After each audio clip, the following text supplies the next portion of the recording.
that the food we're eating is fundamentally a poison. That's why the legacy media go to extraordinary lengths to continually portray Bobby Kennedy as a conspiracy theorist and anti-vaxxer, when in fact they know there's a lot more to him than just his name. We'll be talking a little more about the establishment's attempts to shut down independent political movements as well as independent media voices. But here's a reminder of some of the things that Bobby Kennedy has said about health and wellness, and perhaps why the establishment continues to fear him. Let's have a look at what Bobby Kennedy said, in particular about the people that died of or from or with or near or by COVID, or whatever you're supposed to call it if you're on the legacy media. When I was a kid, a typical pediatrician would see one case of diabetes in his entire career, juvenile diabetes. Today, 1 out of every 3 kids who walks through his door has either pre-diabetic or diabetic.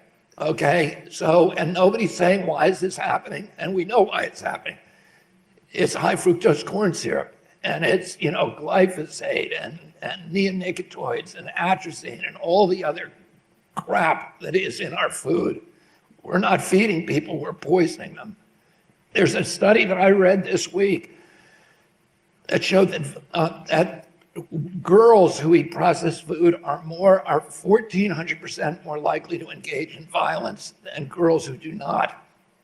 This is a mental health issue, the depression, the anxiety, all of this stuff, the autoimmune diseases that our kids are now ubiquitous in that generation. Kids are not supposed to be sick like that. They're not supposed to be complaining of brain fog. They're not supposed to be on Adderall and albuterol inhalers and insulin and all this other stuff. That is not what children are supposed to look like. And they don't look like that anywhere else in the world. Only here. We have the highest chronic disease rate on earth. And we're being mass poisoned by our food. During COVID, we had 16% of the COVID deaths in the United States of America. We only have 4.2% of the world's population. We had the worst record of any country on earth. I don't know why people are getting awards for this, because whatever they did was wrong. The CDC says, well, the reason it's not our fault, it wasn't mismanagement of COVID, it's because we have the sickest people on earth in this country. The fattest people on earth, the sickest people on earth are here. And they said the average person, this is what CDC says, the average person who died from COVID had 3.8 chronic diseases.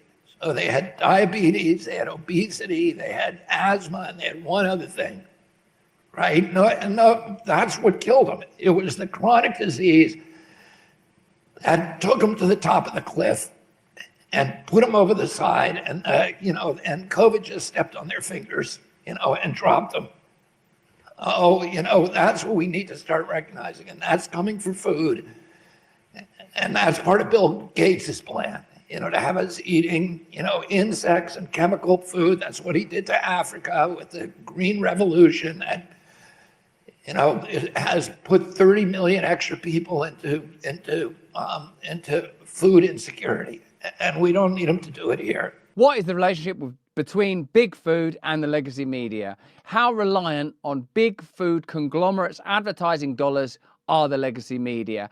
How necessary is it ideologically for us to have a passive population of bloated, lost, and essentially poisoned individuals that are unable to organize and disobey? Why are we not having conversations about processed food and its negative impact? And why is it that when figures emerge out of the wellness, independent media space that tell you, hey, one thing you can do, start eating healthy. Maybe you don't need to take so many vaccines, take so many drugs if you stop eating processed food. And I'm not even talking about this from a meat or not meat or vegan or not vegan perspective, healthy whole foods. Is there an agenda across the world to crush agriculture, crush farming, get us eating particular foods that are controlled centrally? You tell me.